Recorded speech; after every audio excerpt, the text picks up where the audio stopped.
ধরি a সমান 0 0 এবং b সমান ছোট হাতের b 2, যেগুলো হলো কার্টেশিয়ান তলের দুটি স্থানাঙ্ক। ধরি a b c d e f হলো একটি উত্তল পার্শ্ব বিশিষ্ট ষড়ভুজ।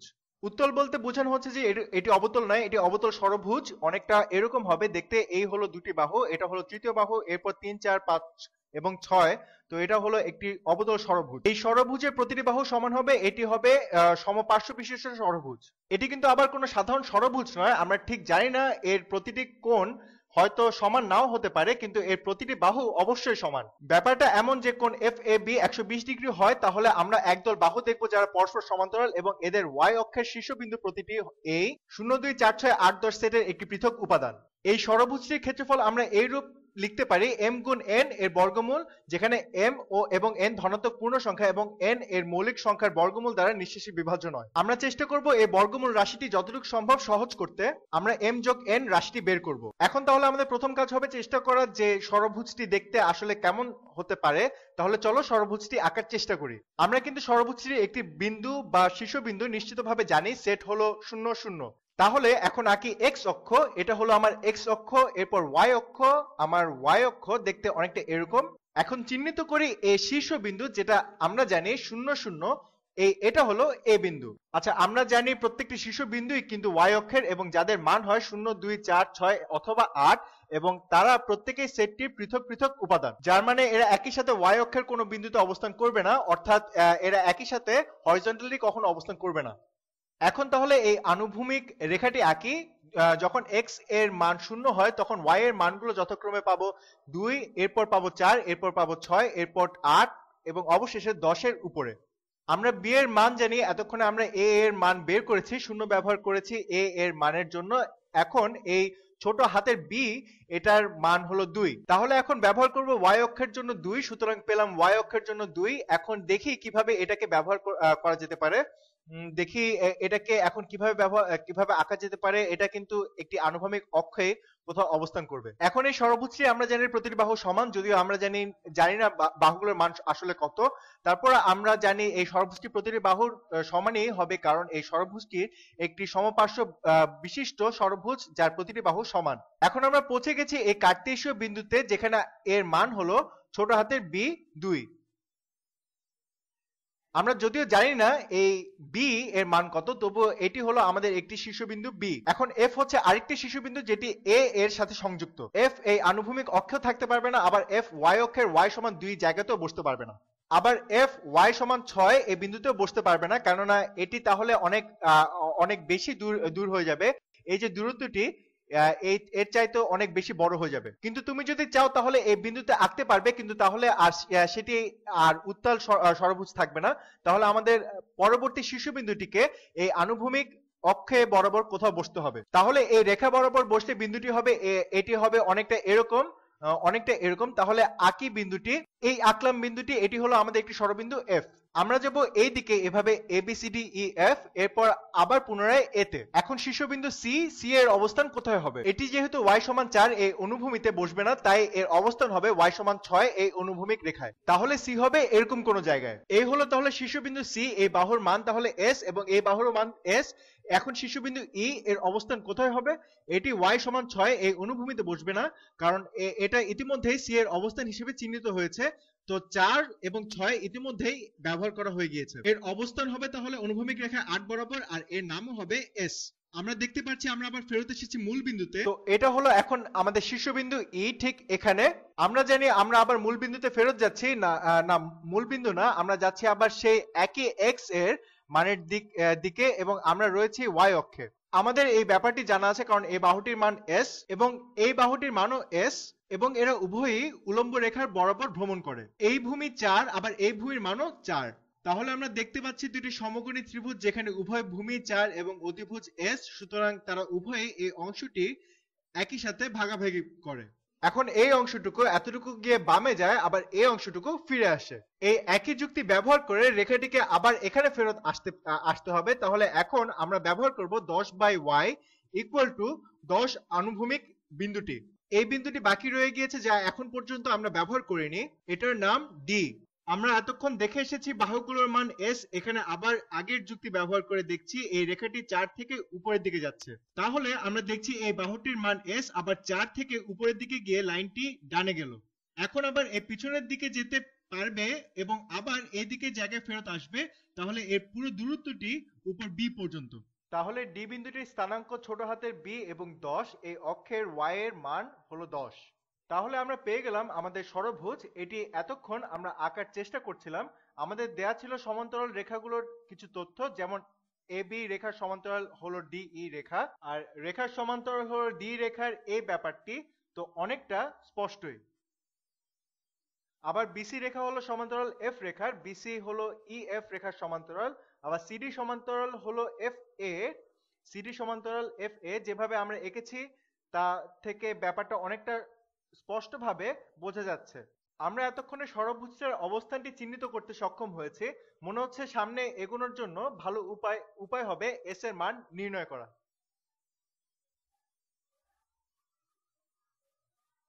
এখন যদি আমরা s এর মান নির্ণয় করতে চাই, তাহলে দেখব যে s আসলে একটি ফাংশন যেটি দেখায় যে আমরা আসলে পুরো ব্যাপারটা কতটুকু বিশেষ দিকে পরিচালিত করতে পেরেছি। আচ্ছা, এখন যদি খেয়াল করে দেখি তাহলে দেখব যে এই ষড়ভুজটা আসলে সমকোণ বিশিষ্ট একটি ষড়ভুজ, যদিও এটি এদিকে কিছুটা বাঁকানো এবং অসম। তো এখন কোণটির নাম দিব থিটা।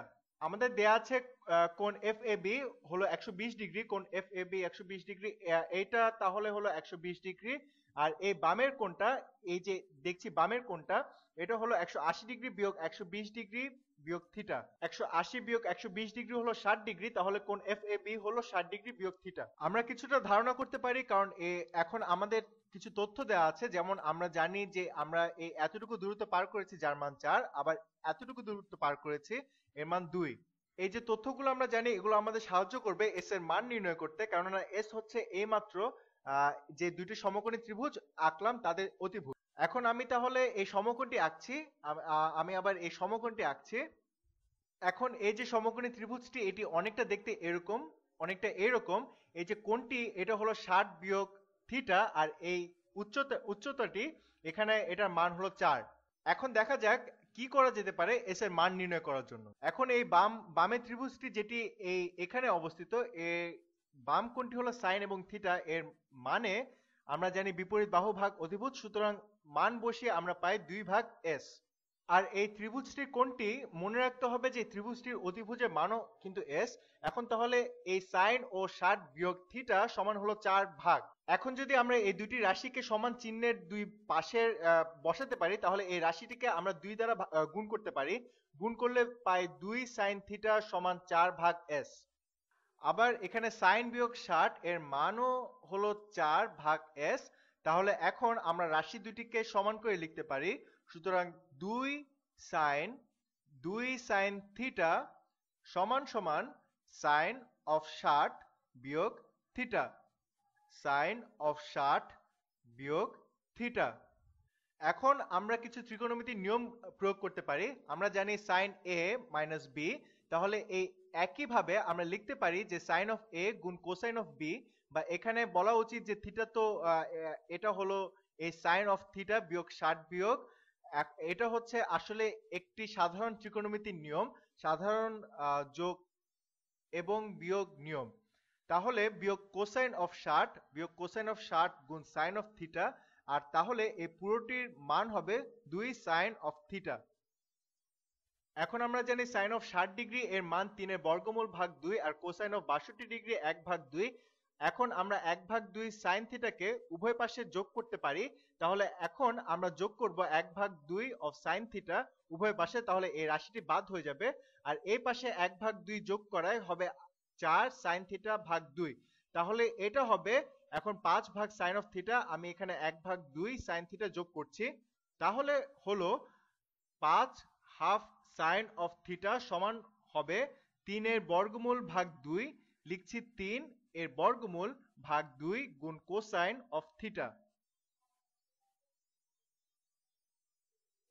আমি আগে যোগ করেছিলাম 1 ভাগ 2 সাইন অফ থিটা সমান চিহ্নের উভয় পাশে। আমি এখন উভয় পাশকে 2 দ্বারা গুণ করতে পারি রাশিটিকে সরল করার জন্য। তাহলে আমরা পাচ্ছি 5 সাইন অফ থিটা সমান 3 কোসাইন অফ থিটা। এখন আমি ত্রিকোণমিতির সূত্রে ব্যবহার করতে চাই সাইন বর্গ থিটা যোগ কোসাইন এর বর্গ সমান 1। এখন তাহলে উভয় পাশকে বর্গ করে আমরা এটি অবশ্য আমাদেরকে বর্গমূলটি থেকে মুক্ত করবে। তাহলে আমরা পাচ্ছি 5 এর বর্গ 25 সাইন বর্গ থিটা সমান সমান 3 এর বর্গমূলকে বর্গ করে পাই 3, আর কোসাইন বর্গকে আমরা লিখতে পারি 1 বিয়োগ সাইনের বর্গ থিটা। আমি উভয় পাশকে বর্গ করেছিলাম, এটি এখন লিখছি। তাহলে আমরা পাচ্ছি 25 সাইন বর্গ থিটা সমান সমান 3 বিয়োগ 3 সাইন এর বর্গ থিটা। এখন যদি আমরা উভয় পাশে 3 সাইনের বর্গের থিটা যোগ করি তাহলে পাই 28 সাইন এর বর্গ থিটা সমান সমান 3 অথবা সাইনের বর্গ এর থিটা সমান 3/28, অথবা আমরা লিখতে পারি সাইন অফ থিটা সমান সমান 3/28 এর বর্গমূল। তাহলে লিখছি 3/28 এর বর্গমূল। আমরা চাইলে এখন এটিকে সরলীকরণ করতে পারি। আমরা জানি 7 গুণ 4 28, আমরা 4 কে বর্গমূল করে বের করে আনতে পারি, কিন্তু আপাতত এটা এভাবে ঠিক আছে। আমরা পরে কোন একটা সময় এটি সরল করব। মাঝে মাঝে রাশিটি এভাবে থাকলে সমাধান করা সুবিধা হয়। আচ্ছা, এখন তাহলে যেহেতু আমরা সাইন অফ থিটা এর মান পেয়েছি, তাহলে এটাকে আমরা এখন এস এর সাথে সম্পর্কিত করতে পারি। আমি এই পুরো ঝামেলাটিকে করার আগে আমরা জানতাম সাইন থিটা ছিল 2/s এর সমান, অথবা s/2 সমান বলতে পারি 1/sin অফ থিটা, অথবা আমরা লিখতে পারি 2/sin অফ থিটা।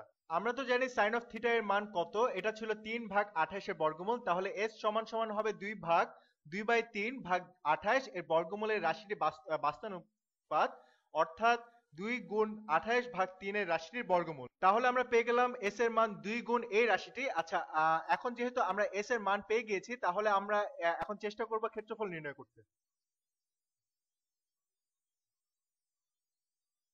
এখন যেটা আমাদের মাথায় তাৎক্ষণিকভাবে আসে সেটা হলো এই ত্রিভুজটি, যেটা এখন আমি উজ্জ্বল করে চেষ্টা করছি।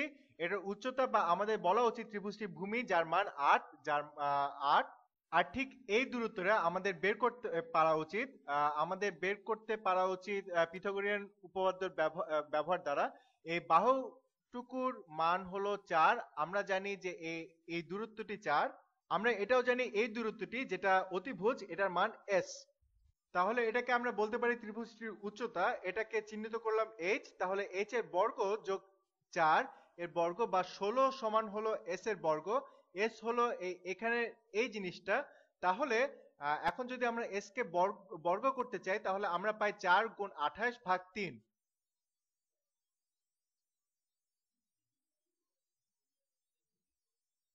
এখন তাহলে উভয় পাশ থেকে 16 বিয়োগ করলাম, তাহলে পুরো জিনিসটা দাঁড়ায় 4 গুণ 28/3 বিয়োগ। এখন আমি যদি 16 বিয়োগ করতে চাই, তাহলে হবে 16 গুণ 3 48/3। আমি 28 কে 4 দ্বারা গুণ করতে চাচ্ছি না, এজন্য আমরা 48 কে লিখতে পারি 4 গুণ 12 এইভাবে। তাহলে এখন আমাদের লব দাঁড়াচ্ছে 4 গুণ 28 বিয়োগ 12।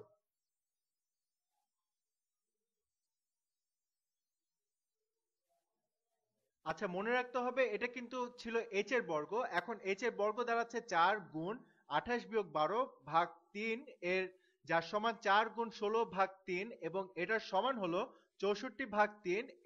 এটা কিন্তু h এর বর্গের সমান। তাহলে h এর মান হবে 8/3 এর বর্গমূল। তাহলে এই h এর মান হলো 8/3 এর বর্গমূল। এখন যদি আমরা এই পুরোটার ক্ষেত্রফল নির্ণয় করতে চাই, তাহলে এর আগে এই অংশটা যেটা আমি উজ্জ্বল করেছি তার ক্ষেত্রফল নির্ণয় করতে হবে। এটা হবে তাহলে h গুণ 4। এটা আমি অন্যভাবেও করতে পারি। এক্ষেত্রে ক্ষেত্রফল হবে 4 গুণ h গুণ 4 গুণ 1/2। তাহলে এটা হবে 2 গুণ, তো এটা ত্রিভুজটির ক্ষেত্রফল। আমি এটাকে নীল রং দিয়ে করছি। তাহলে এই ত্রিভুজটির ক্ষেত্রফল হবে h, যেটার মান হলো 8/3 এর বর্গমূল গুণ 4 গুণ 1/2। এখন এই রাশিটি তাহলে হবে 2 গুণ 8/3 এর বর্গমূল, অথবা আমরা লিখতে পারি 16/3 এর বর্গমূল। তাহলে এর মানটা হবে 16/3 এর বর্গমূল।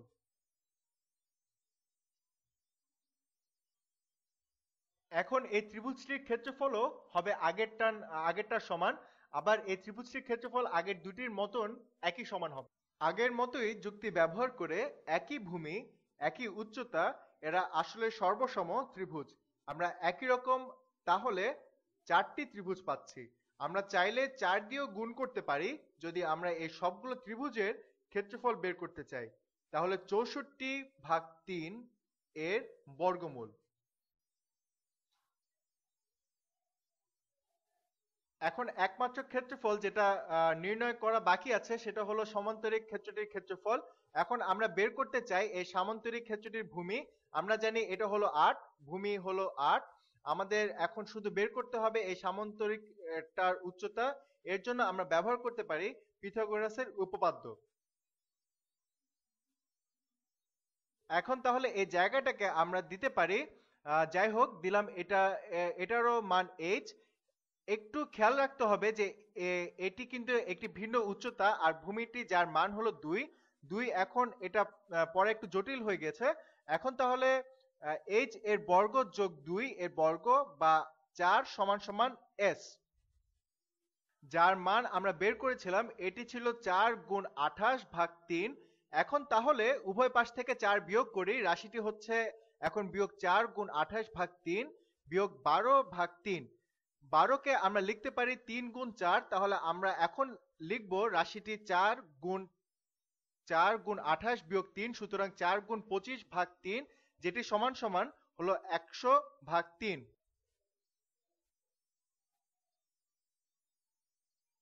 আমরা পেলাম h এর বর্গমূল এর মান। তাহলে এখন বের করি h এর মান, সেটা হবে 10/3 এর বর্গমূল। তাহলে এই দূরত্বটি হবে 10/3 এর বর্গমূল। এখন যদি এই সামান্তরিকের ক্ষেত্রফল নির্ণয় করতে চাই তাহলে এই উচ্চতা সমান হবে সামান্তরিকের ভূমির মান বা 8 গুণ 10/3 এর বর্গমূল। তাহলে আমরা পাচ্ছি 80/3 এর বর্গমূল। ও না না, আমাকে আর সতর্ক হতে হবে। আর এখন উচ্চতাটা 10/3 এর বর্গমূল। তাহলে সামান্তরিকের ক্ষেত্রফলটি হবে 80/3 এর বর্গমূল। তাহলে এখন এই সম্পূর্ণ জায়গাটা মান আমরা বের করতে পারবো সবগুলো ক্ষেত্রফল যোগ করে। এই 4টি ত্রিভুজের জন্য আমরা ক্ষেত্রফল পেয়েছিলাম 64/3 এর বর্গমূল এবং যোগ হবে আরো 80/3 এর বর্গমূল। তাহলে এখন সব যোগ করি 80/3 এর বর্গমূল, যা হলো সামান্তরিক এর ক্ষেত্রফল, 64/3 এর বর্গমূল ত্রিভুজগুলোর ক্ষেত্রফল, এবং এটি সমান হবে 144/3 এর বর্গমূল। আমরা এখন যুক্তিসম্মতভাবে গুণ করে পাই 3 এর বর্গমূল ভাগ 3 এর বর্গমূল। তাহলে হর এ আমরা পাচ্ছি 3। এখন 144কে 3 দিয়ে ভাগ করলে আমরা পাচ্ছি 48, সুতরাং পুরো রাশিটি হচ্ছে 48 গুণ 3 এর বর্গমূল। তাহলে আমাদের এই পুরো ষড়ভুজের মান তাহলে দাঁড়ালো 48 গুণ 3 এর বর্গমূল। এখন যদি আমরা m যোগ n এর মান বের করতে চাই তাহলে হবে 48 যোগ 3, যা সমান 51। যাই হোক, এটি ছিল একটি সময় সাপেক্ষ সমস্যা। আমার ব্রেনে অনেক চাপ গিয়েছে সবকিছু মাথায় রাখতে। যাই হোক, আশা করি তোমরা এটি উপভোগ করেছো।